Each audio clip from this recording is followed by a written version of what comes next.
আসসালামু আলাইকুম। প্রিয় অষ্টম শ্রেণীর শিক্ষার্থী, আশা করি তোমরা খুব ভালো আছো। ষান্মাসিক মূল্যায়ন 2024-এ তোমাদের বাংলা বিষয়ের জন্য নিয়ে এলাম নমুনা প্রশ্ন ও উত্তর। প্রিয় শিক্ষার্থী, গত কয়েকটি পরীক্ষার প্রশ্নের ধারাবাহিক প্রশ্নের আলোকে তোমাদের জন্য এই সাজেশনটি সাজানো হয়েছে। প্রিয় শিক্ষার্থী, প্রশ্ন 1 এখানে রেখেছি একটি একক কাজ। তোমাদের বিদ্যালয় বা শ্রেণীর কোনো একটি সমস্যা চিহ্নিত করো। যেমন হতে পারে বিদ্যালয়ের ভেতরে পাঠাগার স্থাপন, ক্যান্টিন স্থাপন, কমন রুম স্থাপন, কম্পিউটার ল্যাব স্থাপন ইত্যাদি। প্রিয় শিক্ষার্থী, যে কাজগুলো তোমাকে করতে হবে, এই সমস্যা দূর করার জন্য কার সঙ্গে যোগাযোগ করা যেতে পারে সেটি ঠিক করো। এই কাজে লিখিত যোগাযোগের প্রয়োজন হলে কিভাবে লিখবে তা আলোচনা করো। লিখিত উপায়ে যোগাযোগটির উপস্থাপন করো। অর্থাৎ তোমাকে যে কোনো একটি সমস্যা প্রথমে নির্দিষ্ট করতে হবে এবং সেই সমস্যাটি কিভাবে যোগাযোগ করা যেতে পারে কর্তৃপক্ষের সাথে সমাধানের জন্য। এই কাজে লিখিত যোগাযোগের প্রয়োজন হলে কিভাবে লিখবে তা আলোচনা করো ও লিখিত উপায়ে যোগাযোগটি উপস্থাপন করো। আমরা এই প্রশ্নটির একটি উত্তর সাজিয়েছি।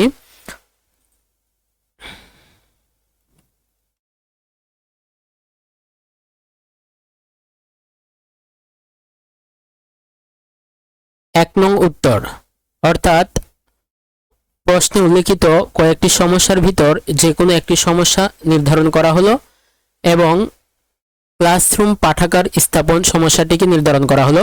এই সমস্যাটি সমাধান করার জন্য আমরা যোগাযোগ করতে পারি স্কুলের প্রধান শিক্ষকের কাছে এবং আমরা সেখানে একটি লিখিত উপায়ে যোগাযোগ করতে পারি এবং সেটি হচ্ছে দরখাস্ত। দরখাস্তটি নিচে উল্লেখ করা হলো 10 জুলাই 2024, প্রধান শিক্ষক, 7 মসজিদ আইডিয়াল ইনস্টিটিউট, মোহাম্মদপুর, ঢাকা 1207। বিষয় ক্লাসরুম পাঠাগার তৈরির জন্য অনুমতি ও অনুদানের আবেদন। মহোদয়, আমরা ফুলঝুরি উচ্চ বিদ্যালয়ের অষ্টম শ্রেণীর শিক্ষার্থী। আমাদের ক্লাসরুমের ভেতরে আমরা একটি পাঠাগার তৈরি করতে চাই। ক্লাসরুমের ভেতরে একটি পাঠাগার থাকলে বিরতির সময় আমরা বিভিন্ন ধরনের বই পড়তে পারবো, যা আমাদের অনেকের পছন্দের কাজ। পাঠাগার স্থাপনের জন্য আমাদের একটি বইয়ের সেলফের প্রয়োজন, যা শ্রেণীকক্ষে এক কোণায় রাখা হবে। এছাড়া এই সেলফে রাখার জন্য কিছু বই কেনারও প্রয়োজন। শ্রেণীকক্ষের তত্ত্বাবধানে আমরা এই পাঠাগার পরিচালনা করতে চাই। এজন্য আপনার সদয় অনুমতি এবং আর্থিক অনুদান কামনা করি।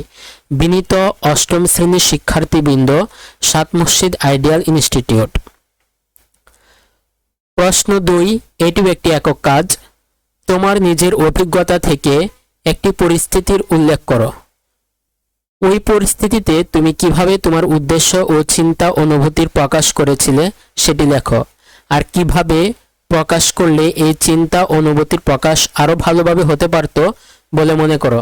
অর্থাৎ প্রিয় শিক্ষার্থী, এই প্রশ্নটিতে বলা হলো তোমার নিজের অভিজ্ঞতা থেকে একটি পরিস্থিতির কথা উল্লেখ করতে হবে এবং পরিস্থিতিতে তুমি কিভাবে তোমার উদ্দেশ্য ও চিন্তা অনুভূতির প্রকাশ করেছিলে সেটি লিখতে হবে এবং সেটি আর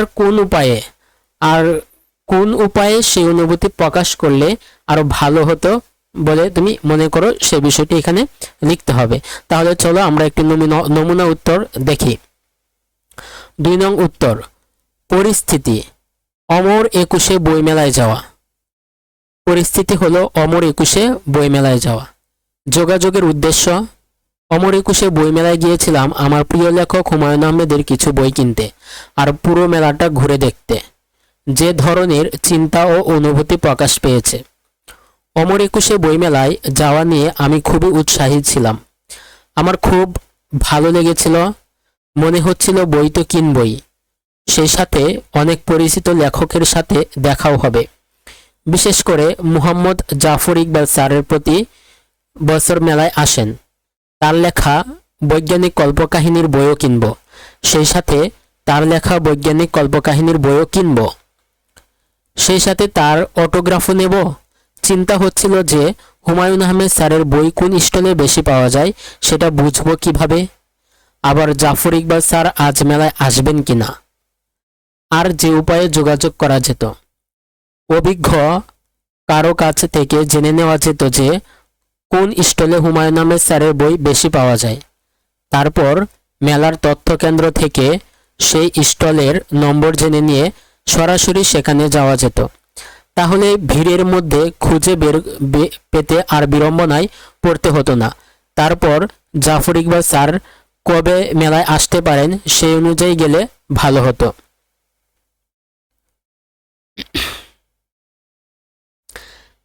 প্রশ্ন 3, জোড়ায় কাজ। যাত্রা গল্পের কোন চরিত্রে কি ধরনের চিন্তা ও আবেগ প্রকাশ পেয়েছে? প্রিয় শিক্ষার্থী, তোমাদের পাঠ্যপুস্তকে উল্লেখিত যাত্রা গল্পটির বিভিন্ন ধরনের চরিত্র বিদ্যমান। তো সেই চরিত্রগুলোর কোনটিতে কি ধরনের চিন্তা ও আবেগ প্রকাশ পেয়েছে সে সম্পর্কে লিখতে হবে। উত্তর: যাত্রা গল্পটিতে মুক্তিযুদ্ধের সময়ের সাধারণ মানুষের দুঃখ দুর্দশার চিত্র তুলে ধরা হয়েছে। এখানে লেখক কয়েকটি চরিত্রের মধ্য দিয়ে যুদ্ধকালীন চিন্তা ও আবেগের প্রকাশ ঘটিয়েছেন। গল্পের অন্যতম চরিত্র হল প্রফেসরের স্ত্রী, নাম বিনু। বিনুর মধ্য দিয়ে আতঙ্ক ও দুশ্চিন্তার প্রকাশ ঘটেছে। ঢাকায় থাকা অবস্থায় দুশ্চিন্তায় তার চোখের নিচে কালি পড়েছে। তার মধ্যে অসহায়দের প্রকাশও ঘটেছে। রাখালের মায়ের মধ্য দিয়েও ভয় ও হতাশার প্রকাশ দেখা গেছে। সে তার ছেলে রাখালকে রেখে নৌকায় উঠে পড়েছে হুড়হুড়ির মধ্যে। নৌকা ছেড়ে দিয়েছে, তখন তার মুখে অসহায়ত্বের চিৎকার শোনা যায়। গল্পের অন্যতম একটি চরিত্র হল রায়হান সাহেব। তিনি একজন ইউনিভার্সিটির প্রফেসর। তার মধ্যেও উৎকণ্ঠা ও দিশাহারা এবং হানাদার বাহিনীর প্রতি ঘৃণা প্রকাশ পেয়েছে। হাসান চরিত্রের মধ্য দিয়ে দৃঢ়প্রত্যয়ী ভাব ব্যক্ত হয়েছে। পায়ে আঘাত পেয়েছে, কিন্তু তারপরেও এগিয়ে যেতে হবে, এ ধরনের মানসিকতার প্রকাশ তার মধ্যে পাওয়া যায়। আসগর গল্পের আরেকটি প্রধান চরিত্র। সে হলো মুক্তিযোদ্ধা। তার মধ্য দিয়ে আশাবাদী ও মানুষের পাশে দাঁড়ানোর মানসিকতা প্রকাশ পেয়েছে। যাত্রা গল্পটি মূলত যুদ্ধকালীন মানুষের দুর্দশার চিত্র। এ গল্পের প্রায় প্রতিটি চরিত্রের মধ্য দিয়ে হতাশা, আতঙ্ক, ভয় ইত্যাদি প্রবণতা পেয়েছে। প্রিয় শিক্ষার্থী, যাত্রা গল্পের চরিত্রগুলোর বৈশিষ্ট্য এবং তাদের মধ্যকার যে চিন্তা ও আবেগ সেগুলো এখানে উল্লেখ করা হলো। চলো তাহলে আমরা আমাদের 4 নম্বর প্রশ্নে যাই। প্রশ্ন 4, একক কাজ। 7ই মার্চের ভাষণ শিরোনামের রচনাটিকে কি কি কারণে প্রায়োগিক লেখা বলা যায়? অর্থাৎ 7ই মার্চের ভাষণটি কেন সেটি একটি প্রায়োগিক লেখা হবে। আর তোমাদের পাঠ্যপুস্তকের আলোকে প্রায়োগিক লেখার বৈশিষ্ট্যগুলো তোমরা জেনেছ। তাহলে চলো দেখি 7ই মার্চের ভাষণ এই রচনাটি কিভাবে প্রায়োগিক লেখা হয়। উত্তর: 7ই মার্চের ভাষণ শিরোনামের রচনাটিকে যে যে কারণে প্রায়োগিক লেখা বলা যায় তা হলো: 1. এ মার্চের ভাষণ শিরোনামের রচনাটিতে প্রায়োগিক লেখার সাধারণ বৈশিষ্ট্যের প্রতিফলন ঘটেছে। 2. এ রচনায় ঐতিহাসিক ঘটনা প্রবাহের বর্ণনা বাস্তব অভিজ্ঞতা প্রসূত। এ ভাষণে বক্তা তার জীবন দ্বারা উপলব্ধি করে অন্যায়ের প্রতিবাদ ও ন্যায্যতার দাবি করেছেন। এ ভাষণের প্রেক্ষাপট এবং উপস্থাপন রীতি সাধারণ গদ্য রচনার। এ রচনায় লেখক বা বন্ধুর বাস্তব জীবনের ঘটে যাওয়া বিষয়ের প্রতিফলন ঘটেছে। এ রচনার কোনো বিষয় বক্তার অজানা বা মনগড়া নয়, সবই ঐতিহাসিক ও বাস্তব সত্য। এ রচনার বা ভাষণের পুরোটাই জাতীয় কল্যাণ সাধনে অধিকার সচেতন করে স্বদেশবাসীকে অধিকার আদায়ের চেতনায় সম্পৃক্ত করার বাস্তব যোগাযোগ স্থাপনের জন্য নিবেদিত। প্রিয় শিক্ষার্থী, উক্ত কারণগুলোর জন্য 7ই মার্চের ভাষণ রচনাটি একটি প্রায়োগিক লেখা। প্রশ্ন 5, একক কাজ। স্কুলে নবীন শিক্ষার্থীদের বরণ বিষয়ের উপর একটি লিখিত ভাষা বা বক্তৃতা তৈরি করো। ভাষণ বা বক্তৃতা তৈরি করো। প্রিয় শিক্ষার্থী, তোমার স্কুলে আয়োজিত নবীন বরণ অনুষ্ঠানে নতুন নবাগত শিক্ষার্থীদের উদ্দেশ্যে এখানে একটি ভাষণ বা বক্তৃতা তৈরি করতে বলা হয়েছে। উত্তর: নবীনবরণ অনুষ্ঠান। উপস্থিত আজকের নবীনবরণ অনুষ্ঠানের সম্মানিত সভাপতি, প্রধান অতিথি, বিশেষ অতিথি, উপস্থিত সুধী মণ্ডলী ও আমার প্রাণপ্রিয় ছাত্রছাত্রী ভাই বোনেরা, আমার শুভেচ্ছা গ্রহণ করুন। হে নবীন বন্ধুরা, প্রাথমিক শিক্ষা সমাপনী পরীক্ষায় কৃতকার্য হয়ে বিদ্যালয়ের গণ্ডি পেরিয়ে জীবন কুসুমকে প্রস্ফুটিত করার আকাঙ্ক্ষায় চোখে মুখে নতুন স্বপ্ন নিয়ে তোমরা এসেছো এ মহাবিদ্যালয়ের সবুজ শ্যামল চত্বরে। যাত্রার প্রাক্কালে তোমাদেরকে জানাই স্বাগত এবং একরাশ ফুলেল শুভেচ্ছা। তোমাদের সকলের সমবেত প্রাণ বন্যায় উদ্যমতায় মুখর হয়ে উঠুক এই বিদ্যাঙ্গন। হে শিক্ষার্থী ভাই বোনেরা, তোমরা এসেছো এই ঐতিহ্যবাহী শিক্ষা প্রতিষ্ঠানে জ্ঞানের অন্বেষায়, নিজেকে প্রস্ফুটিত পুষ্পের মতো বিকশিত করার লক্ষ্যে। আমরা তোমাদের স্বাগত জানাই। এই জ্ঞান তীর্থের পবিত্র অঙ্গনে তোমাদের আর আমাদের মিলন পরস্পরের জ্ঞান অর্জনের সহায়ক হবে সুদৃঢ় আমাদের তীর্থযাত্রা। হে সূর্য সৈনিকরা, তোমরা নবীন ঝর্ণা ধারার মতো তোমাদের চলার ছন্দগতি। তোমাদের এই উর্মি মুখর আগমনী বার্তাকে আমরা অভিনন্দন জানাই। সাহসী সৈনিকের মতো সকল বাধা বিঘ্ন প্রতিবন্ধকতাকে দলিত মথিত করে তোমরা সম্মুখে এগিয়ে যাবে, এটি আমাদের কামনা। হে অগ্রনায়ক বন্ধুগণ, তোমরা দুর্বার দুরন্ত গতিময় ও অসীম সাহসী। এই প্রতিষ্ঠানে শিক্ষালাভ করে তোমরা দেশের উন্নয়ন ও অগ্রগতিতে অগ্রনায়কের ভূমিকা পালন করবে। তোমাদের কাছে এই প্রত্যাশা আমাদের। হে নবীন শিক্ষার্থীরা, তোমরা নবীন প্রাণের তারুণ্যে উদ্দীপ্ত। তোমাদের মন সবুজ, সতেজ ও সজীব। এই শিক্ষাঙ্গনে জ্ঞানাহরণ শেষে তোমরা মানব সেবায় ছড়িয়ে পড়বে। শিক্ষার আলোয় আলোকিত করবে অন্ধকারাচ্ছন্ন কুসংস্কারাচ্ছন্ন সমাজ, দেশ ও পৃথিবী। হে পুণ্যপথের অভিযাত্রীরা, শিক্ষালাভ ধর্মীয় দিক থেকেও পুণ্যের কাজ। এ পুণ্য লাভের যাত্রাপথে তোমরা এখন উচ্চ প্রাসাদের স্বপ্নসিঁড়িতে। এ পথ তোমরা সাফল্য ও সার্থকতার সাথে অতিক্রান্ত করবে বলে আমার বিশ্বাস। হে জ্ঞান পিপাসু বন্ধুরা, শিক্ষাঙ্গন জ্ঞানের ভাণ্ডার, আর তোমরা হলে জ্ঞান পিপাসু। এই শিক্ষাসাগর থেকে জ্ঞান আহরণ করে তোমরা সুশিক্ষায় শিক্ষিত হবে। সে শিক্ষার আলোকে তোমরা নিজেদের জীবন পরিচালনা করে দোকা ও জাতির উন্নয়নে সহায়ক ভূমিকা পালন করবে। হে নবাগত সাথীরা, তোমরা আমাদের প্রাণের প্রীতি নাও। তোমরা সফল হও। সুন্দর সুন্দর হোক তোমাদের জীবন। সার্থক হোক তোমাদের অভিযাত্রা জ্ঞান ও কল্যাণের পথে।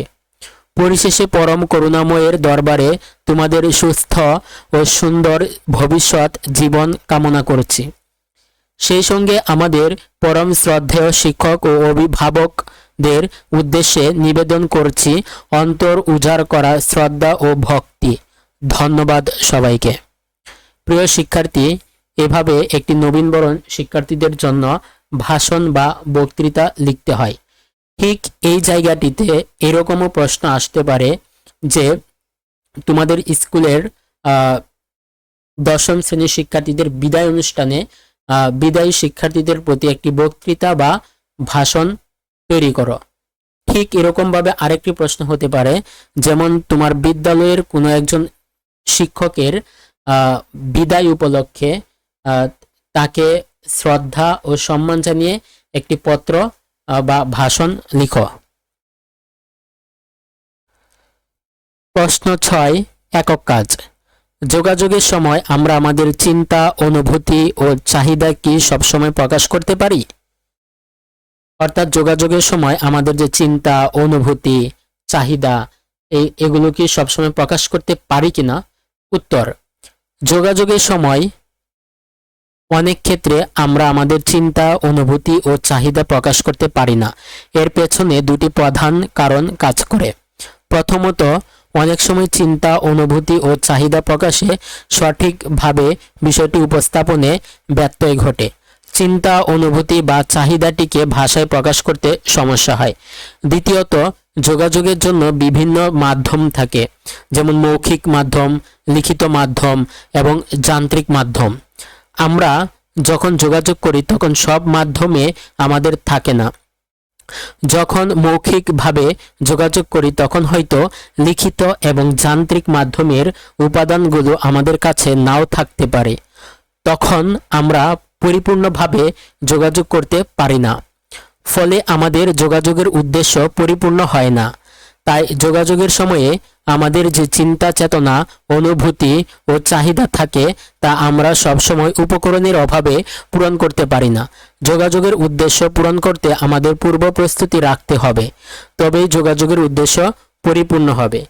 প্রিয় শিক্ষার্থী, এই ছিল তোমাদের জন্য সাজেশন এবং একটি নমুনা প্রশ্নপত্র ও তার সঠিক উত্তর। প্রিয় শিক্ষার্থী, আশা করি আমাদের সাথে থাকবে। তোমাদের অনুপ্রেরণা আর উৎসাহ পেলে আরো নতুন নতুন কাজ নিয়ে আসব। প্রিয় শিক্ষার্থী, তোমাদের একটি শেয়ার, একটি কমেন্ট এবং একটি লাইক আমাকে অনুপ্রাণিত করবে। আর হ্যাঁ প্রিয় শিক্ষার্থী, নিত্য নতুন আপডেট এবং প্রশ্নের সমাধান আর তোমাদের পরীক্ষার উপযোগী সাজেশন পেতে আমার এই চ্যানেলটিকে অবশ্যই সাবস্ক্রাইব করে রাখবে। আজকে এই পর্যন্তই। তোমরা ভালো থাকো। আসসালামু আলাইকুম।